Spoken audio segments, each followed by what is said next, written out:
My name is C.J. Atkins. I'm pastor at Westmoreland Baptist Church in Huntington, West Virginia. I've been on short-term mission trips to the Philippines 6 times in the last 7 years. My name is Darrell Clark, and I'm the pastor and church planter at the Southern Baptist Church at Wayne.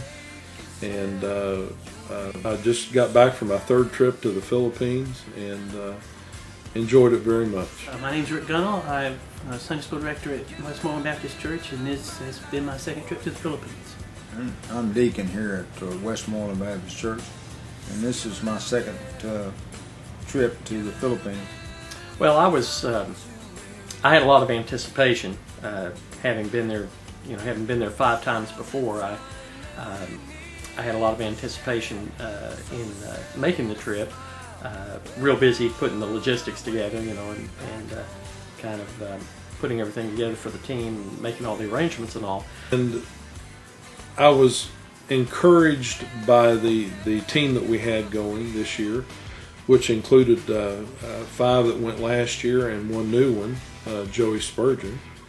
And I feel like the Lord has really put together each of these mission teams. The first 2 times I went with a larger group, but I was by myself in working with Pastor Valdez and his church. Then on the subsequent trips, God has put together groups to go with me and work with Pastor Valdez. And I really believe God has put a different kind of group together every time. I was encouraged by that team because I felt it was a good, rounded team, and before we went on this trip, I was looking forward to seeing how God was going to use each and every one of us in what areas. Real excited about the possibility of seeing the new church building that had been built. We raised the money for that and had sent it over in October, I believe it was, late October, and the church building at Mayapusi, Mabinay up in the mountains had just been completed and hadn't been painted or anything, and we were looking forward to seeing that building complete. My anticipations and goals would probably be to reacquaint myself with my old friends and to make new friends and to touch and reach every person that I possibly could with the gospel of Christ. I was expecting to see all the people that I made friends with last year, so I was really excited about going.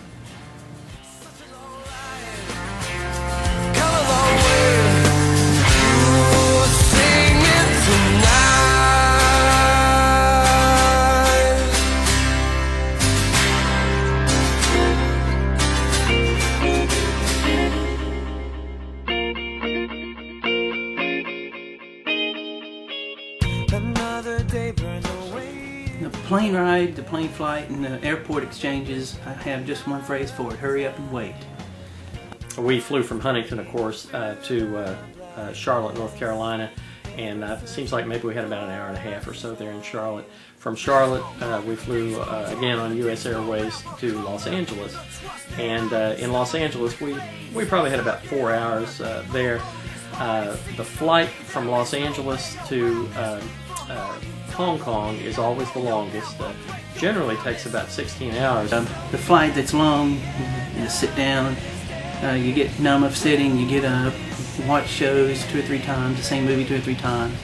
The food's not half bad, except the mystery meat sandwich which we got. It was some type of a sandwich on the flight from Hong Kong to Manila, and it was a repeat of what we got last year. It was some kind of a corned beef hash sandwich or something.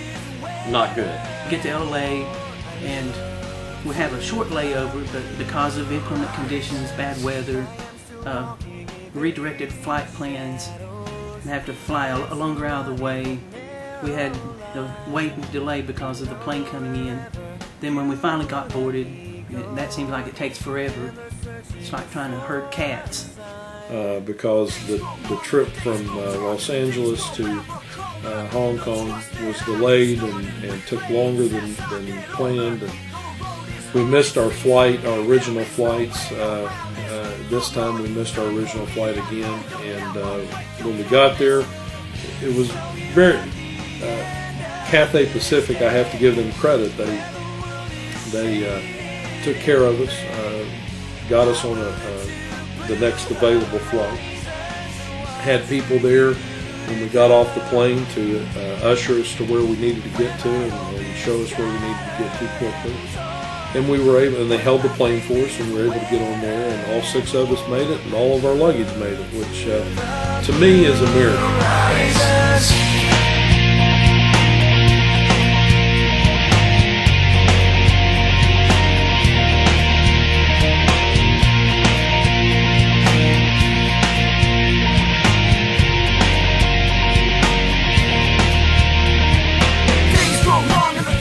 Well, of course, in Manila, you're in a big airport, just like in any large city. People are all foreign and speaking different languages, of course.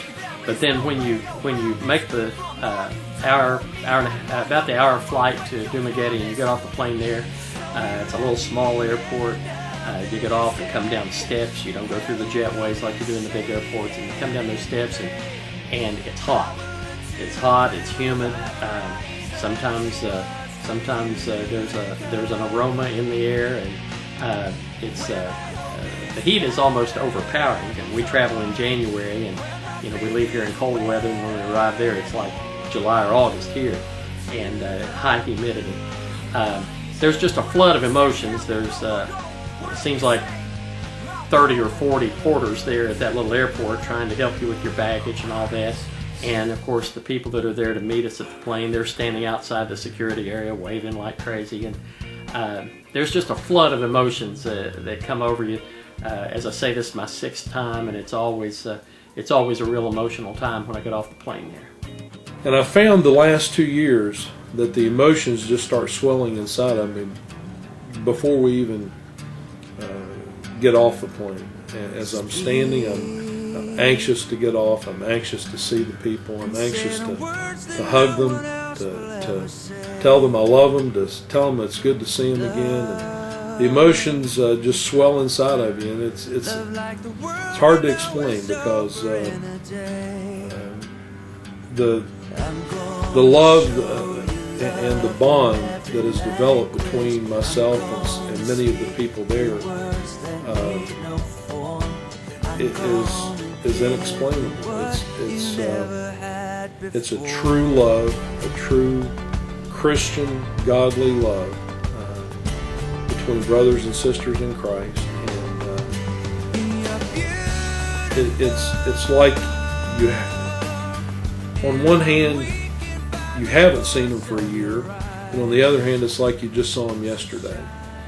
And this year, when I got off the plane, the first person I hugged or first person I shook hands with, it was like I left yesterday instead of 1 year ago today.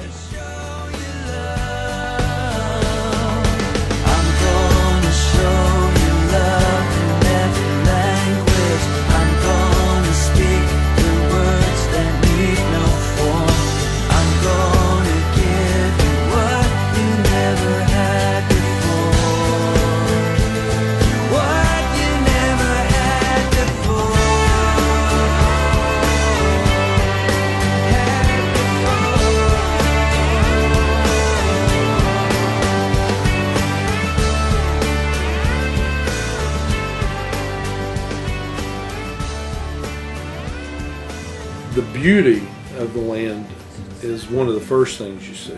The mountains, the beautiful sky, the blue sky behind the mountains, the mountains rising up above the fog in the mornings. And it's a beautiful area, and the scenery it's just ideal. The ideal scenery, the beautiful trees, coconut, bananas, the sugarcane fields. Everything's green.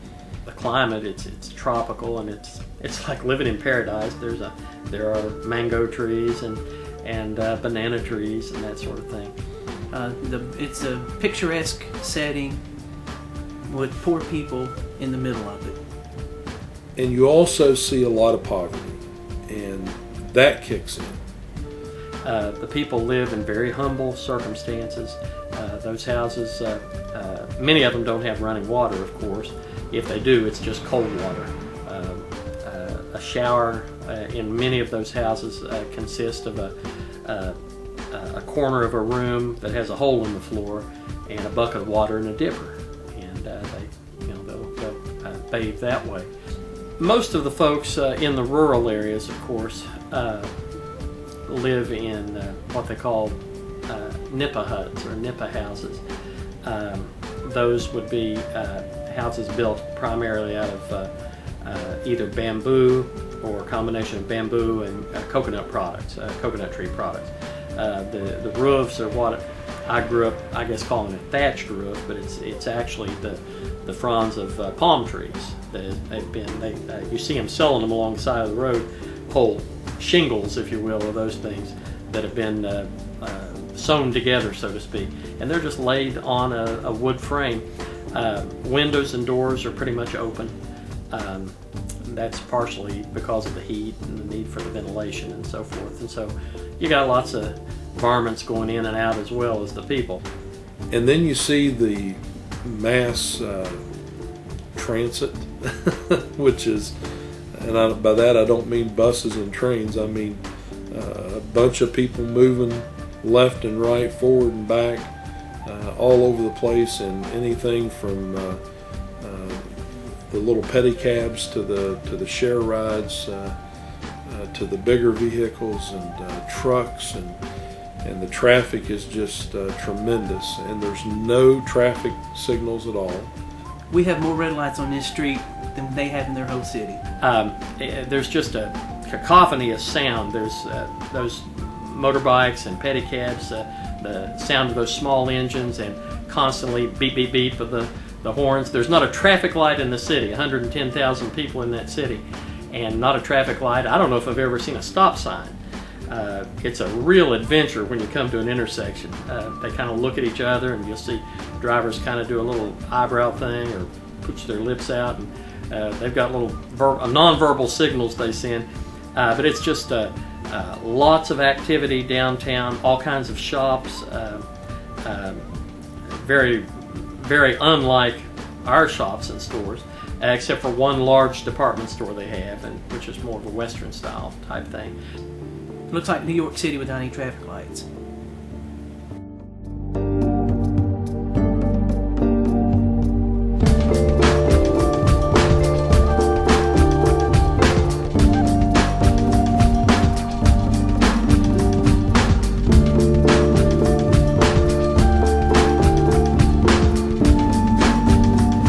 I do know that we had, that afternoon, we had a baptismal service at Silliman Beach. Silliman University is a Western-style university that was founded there in 1901 and by the Presbyterians.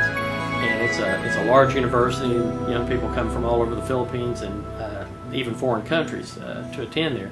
There are a number of colleges and universities in Dumaguete City. It's a college town with an Asian twist, of course. But there along the beach near Silliman University, by their laboratory area where they do a lot of it's their agricultural school.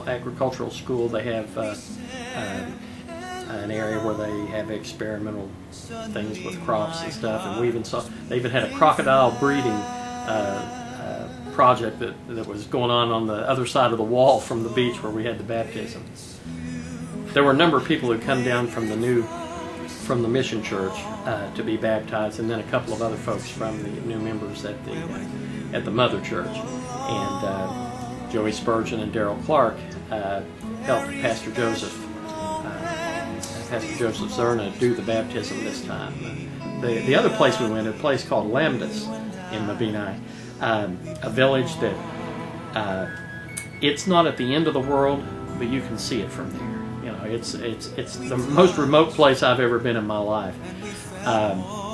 When Jesus said in Acts chapter 1 verse 8, that the gospel is supposed to go to the uttermost part of the earth, I think we found that place. It was in Lamdas, and it was an area that we were way up in the mountains in the highlands. You could even see higher mountain peaks off in the distance, but we were at a real high elevation as it was. And it was just a barren place, and there were these little shacks where people lived, and the road was all you could call it is a dirt road. I mean, it wasn't no gravel on it or anything like that. Really rough. And we came through one area by a little basketball court where a number of people were gathered, and most of us thought, well, this is the, taking us about 2 hours to get there. Most of us thought, well, this is the group. We just went right by there, and the second group coming by stopped and invited them to come to where we were going. Turns out that was a barangay meeting they were having, a community meeting, and some of the folks may have come to the other place. I don't know, but anyway, we finally made it to this alumnus place. Most of the time it's a basketball court. There are basketball courts everywhere. Everybody loves basketball, to play basketball over there. It keeps people active and keeps them fit. But we met on a basketball court, and I bet there was 100 kids. And it had a number of houses around, and there must have been a school up on the hill because there were a bunch of kids in it.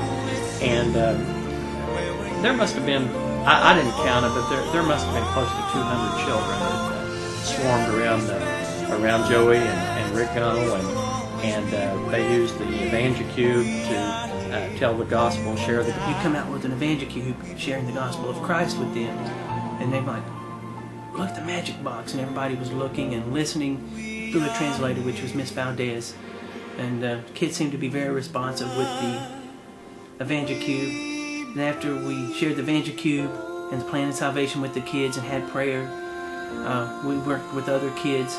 I was impressed about how two members of our team were just like magnets for the kids. They love basketball, as I said earlier. So you just do some tricks with the basketball, no-look passing, spinning on your finger, pass it to people in the crowd, just get them involved, to get them to act with you, interact with you, and let them, let them know that you're not a threat. And we shared the gospel with them also through preaching and singing on the basketball court. Joey had opportunity to tell Bible stories to kids everywhere we went. They just sort of gravitated to him, and had a great opportunity to minister to children. We saw 145 adults make recorded decisions to accept Christ. We don't know how many children and young people may have been saved, but I'm sure many were. One thing we do know, they all heard the gospel. And through grace untold to see you with this heart unveiled, to know you, Lord, in your pure light.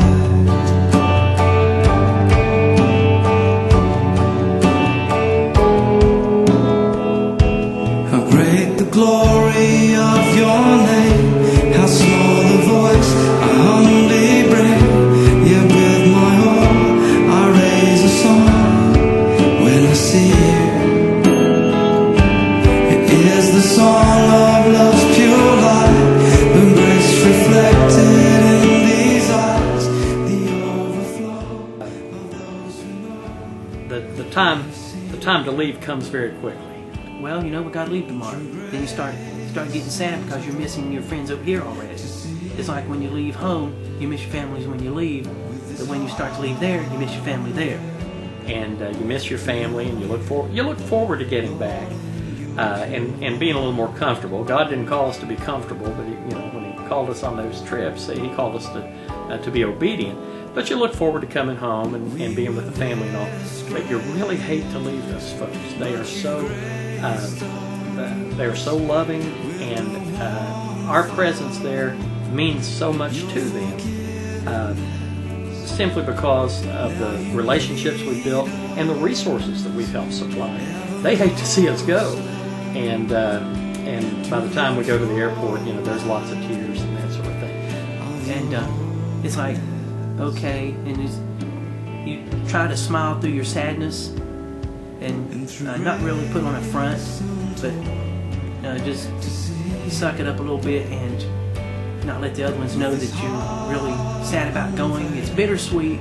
You can't wait to get home to your families and your life back here, but you don't want to leave it either and leave your family and friends there. To see you with this heart unveiled, to know you, Lord, in your pure light.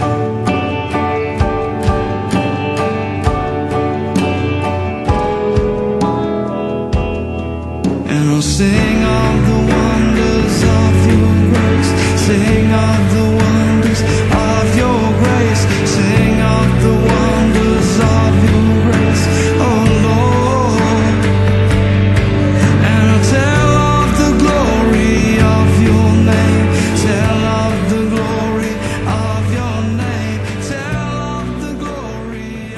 things never go as the way you planned. You're like, well, I want to do this, and I would like to do that.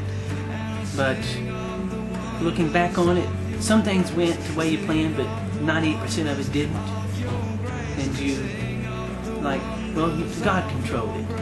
God made acquaintances. God put you in situations where you would meet people. God gave you an opportunity to share gospel with people and make new friends. So the only thing I can say about that is really don't, you can have some ideas as to what you're doing, but as far as goals and plans, let God handle that. And I'm letting Him handle that going back next year. I want to go back again. I want to go back every chance I get. Because you have friends over there, and you've got friendships that have been galvanized, but then you've got new friendships waiting to be made. There may be individuals who see this that would like to be part of it, and I would just ask them to pray about how God might impress on their heart how they might be able to help in that trip. Some people can go along and do the work. Some people can help financially. Everybody can help by praying. And it's a big team. It's God's team.